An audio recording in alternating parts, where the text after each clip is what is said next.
കാലാവസ്ഥയാണ് ഞങ്ങൾ ഏറ്റവും കൂടുതൽ പ്രതികൂലമായി ബാധിച്ചിട്ടുള്ളത്. പൂർണ്ണമായിട്ടും ഒരു ഗവൺമെൻറ്റിൻ്റെ ഒരു ഫോക്കസ്ഡ് വിഷൻ കാരണമാണ് ഇങ്ങനൊരു പ്രൊജക്റ്റ് ഇവിടെ ഇംപ്ലിമെൻ്റ് ചെയ്യാൻ പറ്റിയത്. വളരെ വിരലെണ്ണാവുന്ന 1-2 ആളുകൾ മാത്രമായിരിക്കും വയനാട് പ്രദേശമായിട്ടുള്ള ആളുകൾ. ബാക്കിയുള്ള എല്ലാവരും വരുന്നത് താഴെ ജില്ലകളിൽ നിന്നും പിന്നെ അന്യസംസ്ഥാന തൊഴിലാളികളാണ്. ചൂരൽമല നിവാസികൾ തന്നെ ഇവിടെ എല്ലാ ദിവസങ്ങളും പലരുമായിട്ട് എല്ലാ ദിവസവും വരുന്നുണ്ട്. ഉരുൾപൊട്ടി അന്ന് റെസ്ക്യൂ പ്രവർത്തനത്തിൻ്റെ ഘട്ടമാവട്ടെ, അതിനുശേഷം ഇപ്പം ഒരുപാട് പേര് താമസിക്കുന്നത്. ഊരാളുങ്കൽ ലേബർ കോൺട്രാക്ട് സൊസൈറ്റിയുടെ സീനിയർ പ്രൊജക്ട് എഞ്ചിനീയറായ ഷമീം സാറാണ് നമ്മുടെ കൂടെ ഉള്ളത്. വയനാട് ടൗൺഷിപ്പ് പ്രൊജക്ടിനെ പറ്റി കൂടുതലായി സംസാരിക്കുന്നത്. നമസ്കാരം സർ. നമസ്കാരം. വയനാട് ദുരന്തം നടന്നിട്ട് ഇപ്പം ഏകദേശം 1 വർഷത്തോളമായി. ഈ ദുരന്ത ബാധിതരായിട്ടുള്ള ആൾക്കാർക്ക് എന്നാണ് അവരുടെ വീടുകളിലേക്ക് മാറാൻ കഴിയുക എന്നാണ് നിങ്ങൾ പ്രതീക്ഷിക്കുന്നത്? തീർച്ചയായും ഞങ്ങൾ ഇപ്പം കറക്റ്റ് പറയുകയാണെങ്കിൽ ഈ വയനാട് ഈ ചൂരൽമല വർക്കുമായിട്ട് ബന്ധപ്പെട്ട് 410 വീടുകളാണ് നമ്മൾ ഈ പ്രൊജക്റ്റിൽ ചെയ്യുന്നത്. ഈ 410 വീടുകളിൽ ഇപ്പം നിലവിലെ ബെനിഫിഷ്യറീസ് ഉള്ളത് ഏതാണ്ട് 300ഓളം ആളുകളാണ് ഇപ്പോൾ ബെനിഫിഷ്യറീസ് ആയിട്ടുള്ളത്. സോ അതിൽ 300 പേർക്കുള്ള വീടുകൾ നമ്മൾ ഈ കാണുന്ന അടുത്ത മാസം അവസാനത്തോടുകൂടി കംപ്ലീറ്റ് ചെയ്യാനാണ് നമ്മൾ ഉദ്ദേശിക്കുന്നത്. ദൈവം അനുഗ്രഹിക്കുകയാണെങ്കിൽ തീർച്ചയായും അതിൻ്റെ എല്ലാ രീതിയിലുള്ള വർക്കുകളോട് നമ്മൾ ചെയ്യുന്നുണ്ട്. രാപ്പകൽ വളരെ കഷ്ടപ്പെടുന്നുണ്ട്. തൊഴിലാളികളൊക്കെ പൂർണ്ണമായിട്ടും സപ്പോർട്ടായിട്ടാണ് ഇപ്പം മുന്നോട്ട് ഈ വർക്കുകളൊക്കെ പോകുന്നത്. സോ തീർച്ചയായും നമുക്ക് അടുത്ത മാസത്തോടു കൂടി നമുക്ക് കൈമാറാൻ പറ്റുമെന്നുള്ളതാണ് ഞങ്ങളുടെ വിശ്വാസം. തീർച്ചയായും അതിനുവേണ്ടി ഞങ്ങൾ ശ്രമിക്കുന്നുണ്ട്. ഈ ടൗൺഷിപ്പിൻ്റെ പരിധിയിൽ എന്തൊക്കെയാണ് വരുന്നത്? ഇതിൽ ഇപ്പം ഈ ടൗൺഷിപ്പ് എന്ന് പറയുന്ന ഈ പ്രൊജക്റ്റിൻ്റെ ഭാഗമായിട്ട് പറയുകയാണെങ്കിൽ ആദ്യം തന്നെ പറയേണ്ടത് 410 വീടുകളാണ്. 410 വീടുകൾ 5 സോണുകളിലായിട്ടാണ് 410 വീടുകളുള്ളത്. ഒരു സോൺ 1, സോൺ 2, സോൺ 3, സോൺ 4 എന്ന് പറഞ്ഞിട്ട് 5 സോണുകളുണ്ട്. ഈ 5 സോണുകളിൽ 410 വീടുകളുണ്ട്. ഇതിന് പുറമെ ഇതിൽ ഒരു 12 കിലോമീറ്ററോളം ഇൻറ്റേർണൽ റോഡുകളുണ്ട്. ആദ്യത്തെ ഘട്ടത്തിൽ നോക്കുകയാണെങ്കിൽ ആദ്യം ഇവിടെ ഒരു 1 കിലോമീറ്ററോളായിരുന്നു റോഡ് ഉണ്ടായിരുന്നത്. ആ 1 കിലോമീറ്റർ റോഡിന് ഇപ്പം നിലവിൽ 12 കിലോമീറ്ററോളം നമ്മളിവിടെ റോഡ് പ്രപ്പോസ് ചെയ്യുന്നുണ്ട്. ഈ 12 കിലോമീറ്റർ തന്നെ പറയുകയാണെങ്കിൽ അത് പ്രൈമറി, സെക്കൻഡറി, അതേപോലെ തന്നെ ഇൻറ്റേർണൽ റോഡ്സ് എന്ന രീതിയിലാണ് ഇതിനെ തരംതിരിച്ചിരിക്കുന്നത്. അതായത് പ്രൈമറി റോഡ് എന്ന് വെച്ചാൽ ഏതാണ്ട് 12 മീറ്റർ വീതിയിൽ മൊത്തം അളവിൽ 9 മീറ്ററിൽ ടാർ ചെയ്യുന്നുണ്ട്, 7 മീറ്ററിൽ ടാർ ചെയ്യുന്ന റോഡുകളുണ്ട്. അതേപോലെ തന്നെ 5.5 മീറ്ററിൽ ടാർ ചെയ്യുന്ന റോഡുകളുണ്ട്. സോ അങ്ങനെ 12 കിലോമീറ്റർ റോഡുകൾ, അതിനോടനുബന്ധപ്പെട്ടിട്ടുള്ള യൂട്ടിലിറ്റി പോകാനുള്ള യൂട്ടിലിറ്റി ഡക്റ്റുകൾ, ഡ്രെയിനേജ് എന്നിങ്ങനെയുള്ള കാര്യങ്ങൾ. അതിന് പുറമെ മൈനർ ബ്രിഡ്ജ് ഉണ്ട്. പിന്നെ അതിന് കൂടെ പറയുകയാണെങ്കിൽ മെറ്റീരിയൽ കളക്ഷൻ ഫെസിലിറ്റി ഇവിടെ കൊടുക്കുന്നുണ്ട്. പിന്നെ ഇങ്ങനൊരു ഡിസാസ്റ്റർ സംഭവിച്ചതിൻ്റെ ഭാഗമായിട്ട് ഒരു മെമ്മോറിയൽ നമ്മളിവിടെ കൊടുക്കുന്നുണ്ട്. പിന്നെ കമ്മ്യൂണിറ്റി സെൻറ്റർ ഉണ്ട്. ഇവിടെ ഒരു പഴയ ഫാക്ടറി ഏരിയ ഉണ്ട്. ആ ഫാക്ടറി ഏരിയ നമ്മൾ എന്താക്കുന്നുണ്ട്, ഒരു കമ്മ്യൂണിറ്റി സെൻറ്ററായിട്ട് നമ്മൾ പ്രപ്പോസ് ചെയ്യുന്നുണ്ട്. അതിന് പുറമെ അവിടെ ഒരു ആംഫി തിയേറ്റർ നമ്മൾ കൊടുക്കുന്നുണ്ട്. പിന്നെ ഫുട്ബോൾ ഗ്രൗണ്ട് ഉണ്ട്. പിന്നെ പറയുകയാണെങ്കിൽ STP സീവറേജ് ട്രീറ്റ്മെൻറ്റ് പ്ലാന്റ് ഉണ്ട്. ഒരു 10ഓളം സീവറേജ് ട്രീറ്റ്മെൻറ്റ് പ്ലാന്റ് നമ്മളിവിടെ പ്ലേസ് ചെയ്യുന്നുണ്ട്. പിന്നെ UG ഉണ്ട്. അതായത് ഇത്രത്തോളം വലിയൊരു സംവിധാനത്തിലേക്കുള്ള വാട്ടർ സപ്ലൈക്ക് വേണ്ടിയിട്ട് ഒരു 9 ലക്ഷം ലിറ്റർ കപ്പാസിറ്റിയിലുള്ള നമ്മളൊരു UG സമ്പ് പ്രൊവൈഡ് ചെയ്യുന്നുണ്ട്. പോച്ച് ടാങ്ക് വേറെ തന്നെ ഉണ്ട്. ഇതിൽ ചില കാര്യങ്ങളൊക്കെ ഇങ്ങനെ പെട്ടെന്ന് ചോദിക്കുമ്പോൾ നമ്മൾ വിട്ടുപോകുന്നുണ്ട്. ഇതിനോട് അംഗൻവാടി വരുന്നുണ്ട്, മാർക്കറ്റ് വരുന്നുണ്ട്, അതേപോലെ തന്നെ PHC വരുന്നുണ്ട്. സോ ഇങ്ങനെ ഒരുപാട് പബ്ലിക് അമ്യൂണിറ്റീസും കൂടി ഇതിൽ നമ്മൾ പ്രൊവൈഡ് ചെയ്യുന്നുണ്ട്. സ്ട്രീറ്റ് ലൈറ്റ്സ് ഉണ്ട്. പിന്നെ ഇവിടെ UG കേബിൾസ് ആണ് നമ്മൾ പ്രൊവൈഡ് ചെയ്യുന്നത് ഇലക്ട്രിക്കലിൻ്റെ. അതേപോലെ തന്നെ ഇവിടെ സബ്സ്റ്റേഷൻസ് വരുന്നുണ്ട്. ഇങ്ങനെ ഓൾമോസ്റ്റ് എല്ലാ കാര്യങ്ങളും നമ്മൾ മാക്സിമം ഒരു ടൗൺ ആസ്പെക്റ്റിന് എന്തൊക്കെയാണോ വേണ്ടത് ആ കാണുന്ന കാര്യങ്ങളൊക്കെ നമ്മളിവിടെ പ്രൊവൈഡ് ചെയ്യാൻ മാക്സിമം ശ്രമിച്ചിട്ടുണ്ട്, കൊടുത്തിട്ടുമുണ്ട്. ഈ വയനാട് എന്ന് പറയുന്നത് ഭൂമിശാസ്ത്രപരമായിട്ട് ഒരുപാട് പ്രത്യേകതകളുള്ള ഒരു സ്ഥലമാണ്. അതുകൊണ്ട് തന്നെ ഇനിയും ഇത്തരത്തിലുള്ള ബുദ്ധിമുട്ടുകൾ ഉണ്ടാകാതിരിക്കാൻ ഈ ടൗൺഷിപ്പിന്റെ നിർമ്മാണ സമയത്ത് നിങ്ങൾ എന്തൊക്കെ മുൻകരുതലുകളാണ് സ്വീകരിക്കുന്നത്? തീർച്ചയായും അത് നല്ലൊരു ചോദ്യമാണ്. നമ്മളെ സംബന്ധിച്ചിടത്തോളം വയനാട് ബാക്കിയുള്ള ജില്ലകളെ അപേക്ഷിച്ച് വയനാടിലുള്ള മണ്ണിൻ്റെ ഘടന എന്ന് പറയുന്നത് എൻ്റയർലി ഡിഫറെൻ്റ് ആണ്. ഒരു മഴ വന്നു കഴിഞ്ഞു കഴിഞ്ഞാൽ ഒരു ചെറിയ മഴ വന്നു കഴിഞ്ഞാൽ പോലും ഈ കാണുന്ന ഈ മണ്ണിലേക്ക് വെള്ളം ഊർന്നിറങ്ങാതെ അത് അവിടെ തന്നെ അക്യുമുലേറ്റ് ചെയ്യുകയും അതിൻ്റെ ഭാഗമായിട്ട് 2-3 ദിവസങ്ങളോളം ഈ പ്രോപ്പർട്ടി അതേപോലെ സ്ലഷ് ആയിട്ടാണ് നിൽക്കാറുള്ളത്. സോ സ്വാഭാവികമായിട്ടും അത്രത്തോളം ഒരു നല്ല വളക്കൂറുള്ള മണ്ണാണ് ഉറപ്പായിട്ടും. പക്ഷേ അതൊരു കൺസ്ട്രക്ഷൻ ആസ്പെക്റ്റിന് വളരെ ബുദ്ധിമുട്ടുള്ള മണ്ണുമാണ്. സോ അങ്ങനെയുള്ള സാഹചര്യത്തിൽ നമ്മളിവിടെ കൊടുത്തിരിക്കുന്ന ഈ കാണുന്ന സ്ട്രക്ചർ എന്ന് പറഞ്ഞാൽ ഇതൊരു RCC ഫ്രെയിംഡ് സ്ട്രക്ചറാണ് നമ്മളിവിടെ കൊടുത്തിരിക്കുന്നത്. സ്വാഭാവികമായിട്ടും ഈ കാണുന്ന എൽസിൻ എസ്റ്റേറ്റ് എന്ന് പറയുന്നത് മുമ്പ് ഇവിടെ ഒരു പ്ലാന്റേഷൻ പ്ലോട്ടായിരുന്നു. ഒരുപാട് എന്താ പറയുക, അത് തേയില പ്ലാന്റേഷൻ ആയിരുന്നു. സോ സ്വാഭാവികമായിട്ടും ഇതിൻ്റെ റൂട്ട് ഫോം ചെയ്തിട്ടാണെങ്കിലും ഇതിലെ മണ്ണിൻ്റെ ഘടന എന്ന് പറഞ്ഞാൽ എൻ്റയർലി ഈ കാണുന്ന ഒരു വളക്കൂറുള്ള മണ്ണും കാര്യങ്ങളൊക്കെ ആയിരുന്നു. സോ അതുകൊണ്ട് തന്നെ നമ്മൾ എന്താക്കിയിരിക്കുന്നത് വെച്ചാൽ RCC ഫ്രെയിംഡ് സ്ട്രക്ചർ അതും എർത്ത് വിക്സ് പോലുള്ള പ്രകൃതി ദുരന്തങ്ങളെ മാക്സിമം റെസിസ്റ്റ് ചെയ്യുന്ന രീതിയിലുള്ള ഒരു സ്ട്രക്ചറൽ ആസ്പെക്റ്റാണ് നമ്മളിവിടെ കൊടുത്തിരിക്കുന്നത്. ഇതെന്ന് വെച്ചാൽ ഒരു ഫൗണ്ടേഷൻ എടുത്ത് ഒരു 9 ഷിയർ വാൾ പ്രൊവൈഡ് ചെയ്ത് കെട്ടിപ്പൊങ്ങി വരുന്ന ഒരു സംവിധാനമാണ്. ഇതിൽ ഈ ഓരോ ഷിയർ വാളിന്, അതായത് കോളത്തിന് 9 കോളാണുള്ളത്.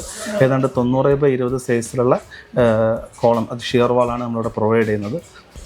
സോ ഒരു മാക്സിമം നമുക്ക് ഏതൊക്കെ രീതിയിൽ ഒരു എന്താ പറയുക പ്രകൃതി ദുരന്തങ്ങളെ പോലുള്ള ഇനി പ്രത്യേകിച്ചും അതായത് ഒരു അത്രത്തോളം വലിയൊരു വൾണറബിൾ അവസ്ഥയിൽ നിന്നും കരകയറി വന്ന ഒരു വിഭാഗം ജനങ്ങളാണ് ഈ ചൂരമല നിവാസികൾ എന്ന് പറയുന്നത്.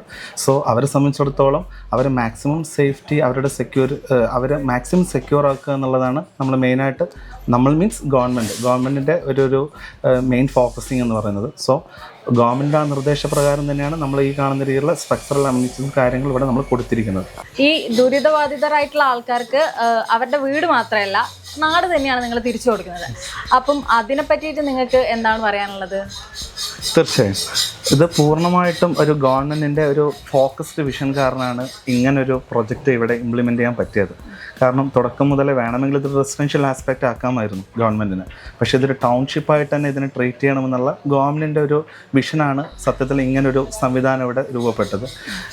ഞങ്ങളെ സംബന്ധിച്ച് പറയുകയാണെങ്കിൽ, ഒരു ഊരാളുകളെ സംബന്ധിച്ച് പറയുകയാണെങ്കിൽ, തുടക്കം മുതലേ, അതായത് ഈ കാണുന്ന ഉരുൾപൊട്ടി അന്ന് റെസ്ക്യൂ പ്രവർത്തനത്തിൻ്റെ ഘട്ടമാവട്ടെ, അതിനുശേഷം ഇപ്പം ഒരുപാട് പേര് താമസിക്കുന്നത് ഗവൺമെൻറ്റിൻ്റെ കീഴിലുള്ള ഒരുപാട് സ്റ്റാഫ് ക്വാർട്ടേഴ്സുകളൊക്കെ ഉണ്ട്. അതിൻ്റെ മെയിൻ്റെനൻസ് വർക്കാവട്ടെ, പിന്നെ ഇപ്പോൾ ഈ നിമിഷം ഇപ്പം നമ്മളിപ്പോൾ ഈ കാണുന്ന ടൗൺഷിപ്പിലെത്തി. അതേപോലെ തന്നെ ഓൾറെഡി അവിടെ ഉരുൾപൊട്ടിയ സ്ഥലത്ത് ഞങ്ങൾ ചെയ്യുന്ന കുറച്ച് ഡെബ്രിസ് റിമൂവൽ പോലത്തെ കുറച്ച് വർക്കുകളും കൂടി ഉണ്ട്.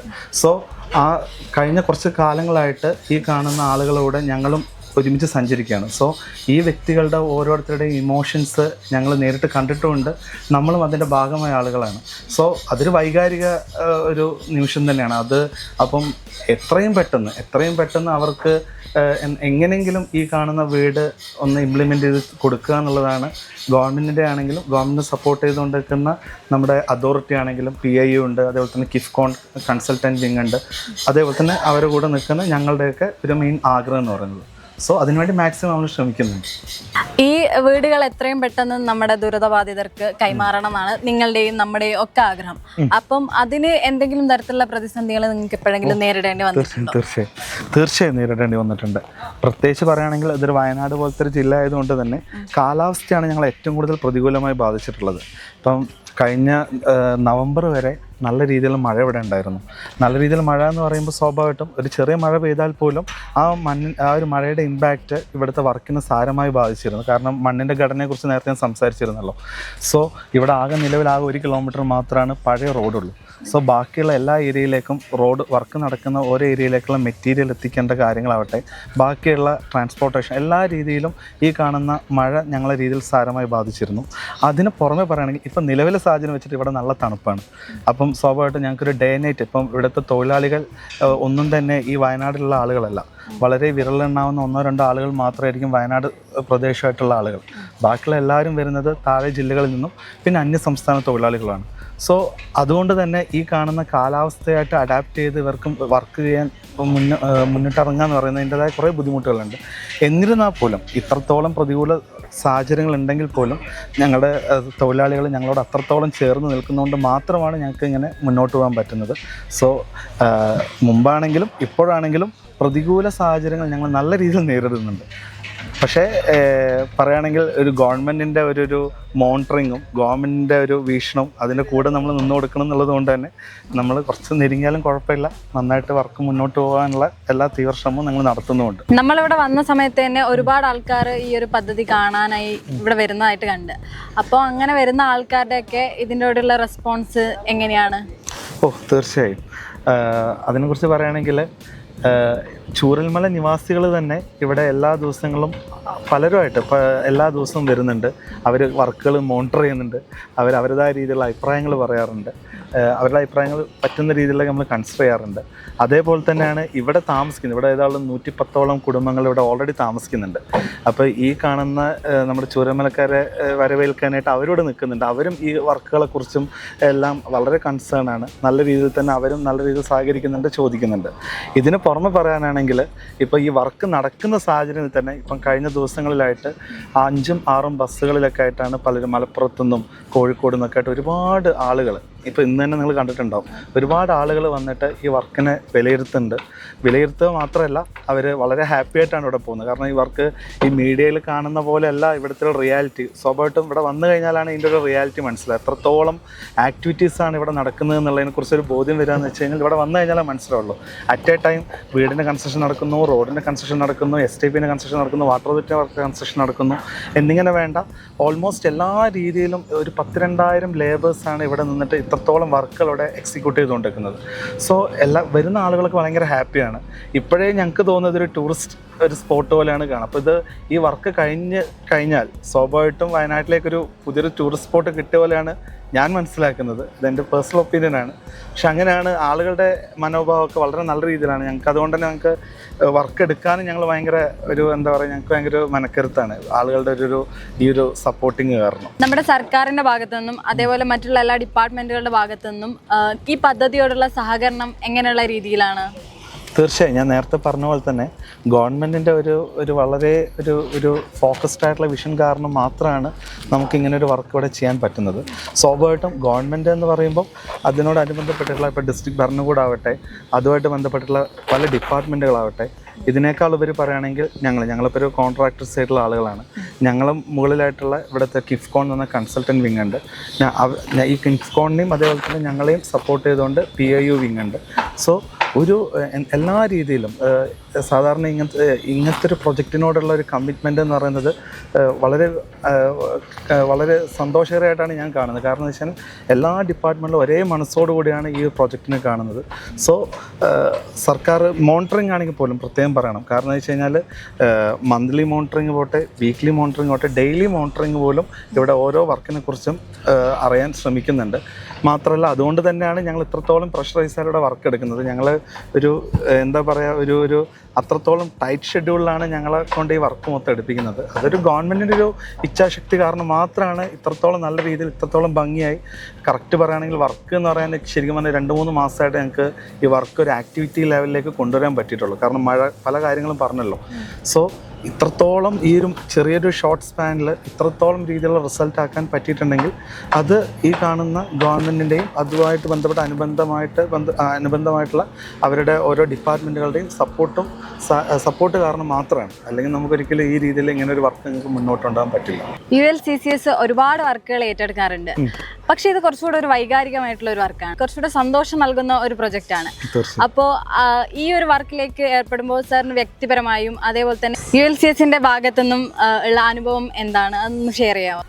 ഞങ്ങളെ സംബന്ധിച്ചിടത്തോളം ഈ ഉരുൾപൊട്ടി അന്ന് മുതലേ ഞങ്ങൾ ഈ കാണുന്ന ഈ ഒരു ചൂരൽമല നിവാസികളോട് ഞങ്ങൾ യാത്ര ചെയ്ത ആളുകളാണ്. റെസ്ക്യൂ പ്രവർത്തനമാവട്ടെ, അതേപോലത്തെ ഒരു മെയിൻ്റെനൻസ് വർക്കാവട്ടെ, ഇപ്പം ടൗൺഷിപ്പിൽ നിൽക്കുന്നുണ്ട്. സ്വാഭാവികമായിട്ടും ഈ ഒരു വർക്ക് ഒരു വ്യക്തിപരമായിട്ട് പറയുന്നതിനേക്കാൾ ഉപരി ഒരു ഊരാലിങ്കൽ റെപ്രസെൻ്റ് ചെയ്തുകൊണ്ട് ഒരാൾ പറയാമെന്ന് വെച്ച് കഴിഞ്ഞാൽ വളരെ അഭിമാനവും സന്തോഷവും തോന്നുന്നൊരു വർക്കാണ്. കാരണം ഇങ്ങനൊരു വർക്ക് ഇത് ചരിത്രത്തിൽ എപ്പോഴും എഴുതി ചേർക്കാൻ സാധ്യതയുള്ള ഒരു പ്രൊജക്റ്റാണ്. സോ സ്വാഭാവികമായിട്ടും അതിൻ്റെ ഒരു ഭാഗമാവാൻ പറ്റുക എന്ന് പറയുന്നത് വളരെ സന്തോഷമുള്ള കാര്യമാണ്. പിന്നെ ഞാൻ മുമ്പ് പറഞ്ഞ പോലെ തന്നെ വ്യക്തിപരമായിട്ട് പറയുകയാണെങ്കിൽ ഇപ്പം പല രീതിയിലുള്ള ബുദ്ധിമുട്ടുകളും നമ്മൾ പേഴ്സണലി അനുഭവിക്കുന്നുണ്ടാവും. സോ നമ്മളൊന്ന് ഒരു രീതിയിൽ മറ്റു രീതിയിൽ ചിന്തിക്കുകയാണെങ്കിൽ ഒരു നിമിഷം നമ്മൾ ഇപ്പം ആ ഉരുൾപൊട്ടിയ സ്ഥലത്തൊന്ന് പോയി നിന്ന് കഴിഞ്ഞ് കഴിഞ്ഞാൽ നമ്മുടെ പ്രശ്നങ്ങളൊന്നും ഒരു പ്രശ്നമല്ല എന്നുള്ള ഒരു റിയാലിറ്റി നമുക്ക് മനസ്സിലാവും. കാരണം ആ ഒരു ഉരുൾപൊട്ടിയതിൻ്റെ ഭാഗമായിട്ട് ഇന്ന് ജീവിച്ചിരിക്കുന്ന ആളുകൾ അവരനുഭവിക്കുന്ന ആ ഒരു മനോവിഷമം എന്ന് പറയുന്നത് പറഞ്ഞറിയിക്കാൻ പറ്റാത്തതിനേക്കാൾ അപ്പുറമായിരിക്കാം. കാരണം എന്ന് വെച്ച് കഴിഞ്ഞാൽ ഉറ്റവരും ഉടയവരുമായിട്ട് ഒരുപാട് പേര് നഷ്ടപ്പെട്ട ഒരു വിഭാഗം ജനങ്ങളാണ് ഈ ടൗൺഷിപ്പിലേക്ക് വരുന്നത്. സോ ഒന്നിനും പകരമാവില്ല എന്നുള്ള പൂർണ്ണ ബോധ്യം ഉണ്ടെങ്കിൽ പോലും ഈ കാണുന്ന ഇങ്ങനൊരു അവർക്ക് ഏറ്റവും നല്ല രീതിയിൽ വളരെ സേഫായിട്ട് സെക്യൂറായ രീതിയിൽ നിൽക്കാൻ പറ്റുന്ന ഒരു ആസ്പെക്റ്റ് കൊടുക്കണം എന്നുള്ള ഗവൺമെൻറ്റിൻ്റെ ഒരു ലക്ഷ്യബോധം, അത് ഞങ്ങളെ സംബന്ധിച്ചിടത്തോളം ഞങ്ങൾക്ക് വളരെ സന്തോഷമാണ് അങ്ങനത്തെ ഒരു പ്രൊജക്റ്റിൻ്റെ ഭാഗമായിട്ട് മുന്നോട്ട് പോകുക എന്ന് പറയുന്നത്. സോ വളരെ സന്തോഷം. ഞങ്ങൾ മാക്സിമം ഞങ്ങൾ ഇത്ര കാലം എടുത്ത വർക്ക് നോക്കുകയാണെങ്കിൽ ഇത് വളരെ സ്പെഷ്യലാണ്. ഈ വർക്ക് എടുക്കാൻ ഇങ്ങനെ ഒരു കാരണം ഉണ്ടായി എന്നുള്ളതൊരു വിഷമമാണെങ്കിൽ പോലും ഇതിൻ്റെ ഇത്രത്തോളം രീതിയിൽ നമുക്കിത് മുന്നോട്ട് കൊണ്ടുപോകാൻ പറ്റിയത് വളരെ സന്തോഷം. ഒരുപാട് തിരക്കുകൾക്കിടയിലും നമുക്ക് വേണ്ടി കുറച്ച് സമയം ചെലവഴിച്ച സാറിന് നന്ദി.